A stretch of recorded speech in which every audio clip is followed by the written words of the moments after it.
Hello guys, so pag-usapan natin ang nangyari kahapon. Ah, Merong nangyayari parang balasahan o di kaya parang resetting dyan sa Malacanang kung saan lahat ng cabinet officials, appointees ay nag-file ng courtesy resignation bilang tugon sa sinabi ng presidente. So yan, so bakit ginawa ito? Alam naman natin yung nangyari nung kakatapos lang ng eleksyon kung saan hindi maganda ang kinalabasan ng administrasyon.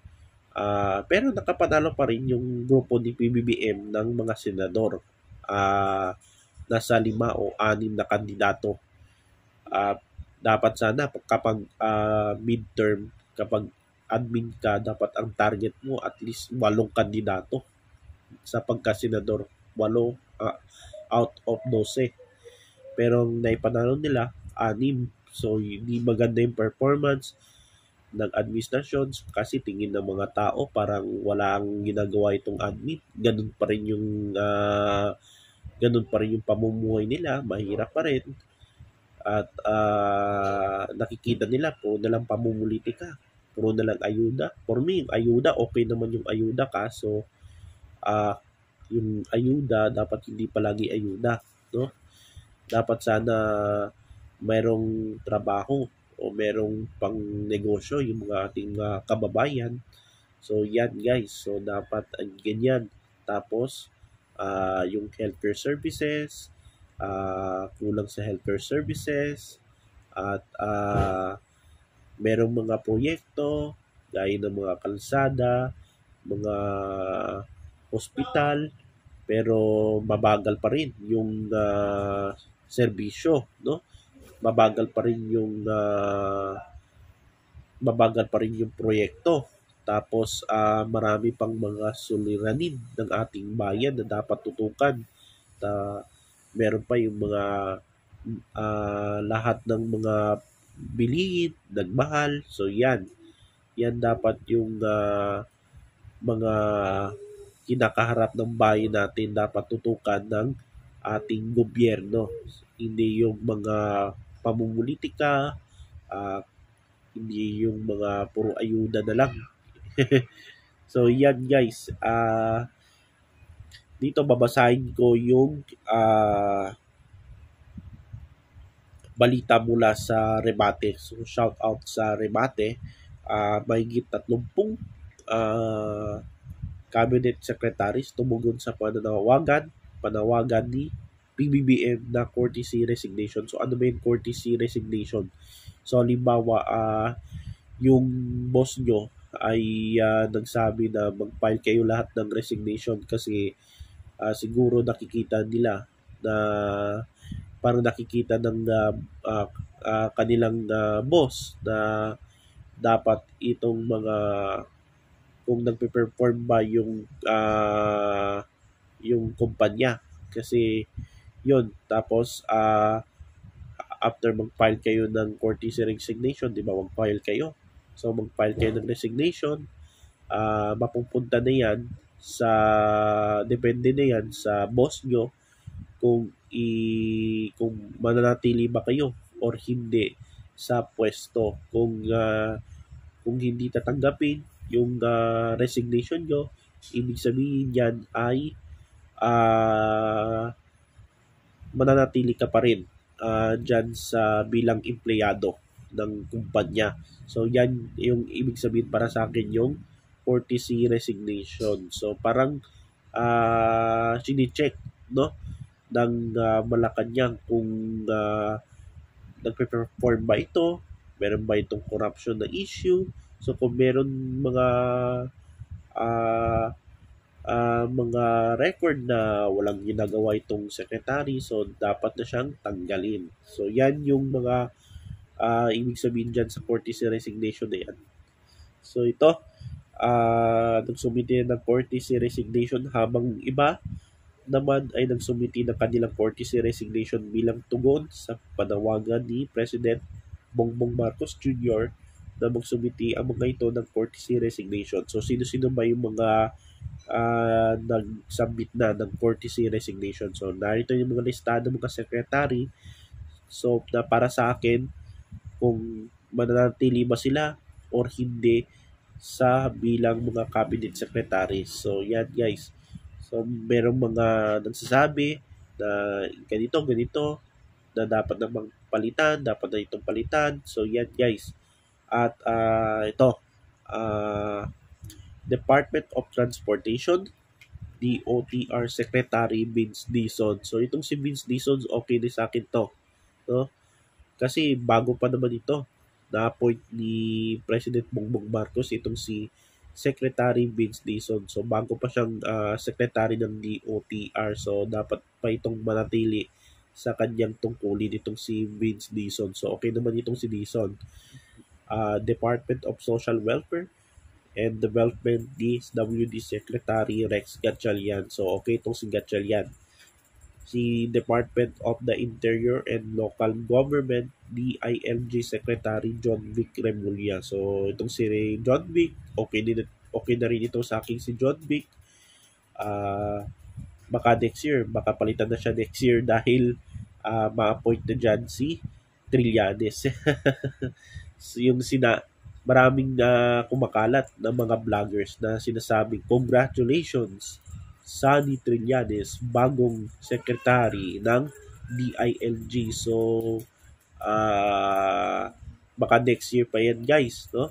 At kasi may 1-year ban sa mga natalong kandidato. Kaya itong si Trillanes, baka next year pa itong ma-appoint as DILG secretary kung totoo yan na si Trillanes na i-appoint bagong DILG secretary.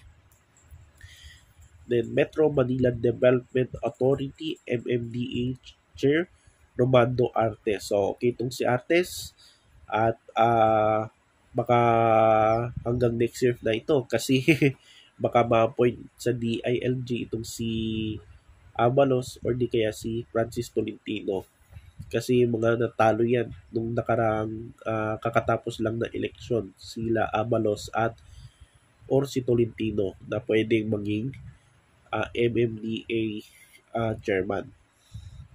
Department of Tourism, DOT Secretary Cristina Frasco. So alam naman natin yung nangyari kay Gwen kung saan ay bukod sa kanya na suspend siya bilang gobernador ay natalo pa siya bilang re-electionist sa pagkagobernador ng Cebu. So, mother ni Cristina Frasco, itong si Gwen.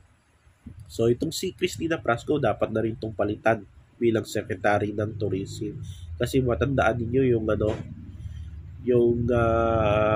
kinopya na video doon sa kanilang promotion na Love Philippines. Yun, dapat na itong palitan.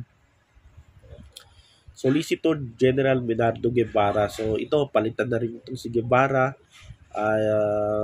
Maraming mga loyalists, mga supporters ng admin na nagsasabing dapat palitan na itong si Guevara dahil bias ito. At parang hindi na sinusunod yung mga patakaran, no, yung mga utos ng presidente. Kaya itong si Solicitor General Leonardo Guevara dapat nang palitan. Tapos, Department of Migrant Workers, DMW, Secretary Hans Leo Kakdak. So, itong si Kakdak, okay naman to, si Kakdak. At dapat pa itong ma-retain, no? Bilang Secretary ng Migrant Workers. Department of Information and Communications Technology, DICT Secretary Henry Aguda. Tapos, Department of Justice Secretary Jesus Crispin Remulla. Ito si Boying Remulla, Secretary ng DOJ. So, okay ito sa akin. Si Boying Remulla, dapat pa itong ma-retain. Kaso may mga rumor, may nagsasabi dapat dahil itong si Martirez sa ombudsman malapit na mag-retiro. So may mga posible na itong si Boying Remulla ang papalik dito kay Martirez as ombudsman. So abangan natin. Presidential Communications Office Secretary J. Ruiz. So dahil sa magulo yung kanilang communication strategy dyan sa Malacanang, so dapat na rin itong palitan itong si Ruiz. Kababago pa naman itong si Ruiz. Na-appoint dyan pero wala namang nagawa, no? Bilang PCO. So dahil sa mga kapalpakan, no? Uh, kulang sa strategy, magulo. So yan, dapat na rin ito palitan. Department of Agriculture, DA Secretary Francisco Chu Laurel. So para sa akin, parang palitan na rin ito. Si bilang Agriculture Secretary. Meron ng nagbebenta ng 20 kilo na bigas. Pero limited pa lang. Binibenta pa yan sa Visayas. So, dapat sana ang 20 pesos na bigas ay buong Pilipinas na. May benta na ito para maraming mga Pilipino patitikman yung 20 pesos na bigas. Tapos, Department of Labor and Employment, Secretary Bienvenido Laguesma. So, dapat ito palitan na. Technical Educational Skills Development Authority, TESDA Director General Jose Benitez. Department of Economy, Planning and Development Secretary Arsenio Balisacan. Ito si Balisacan, okay ito sa akin.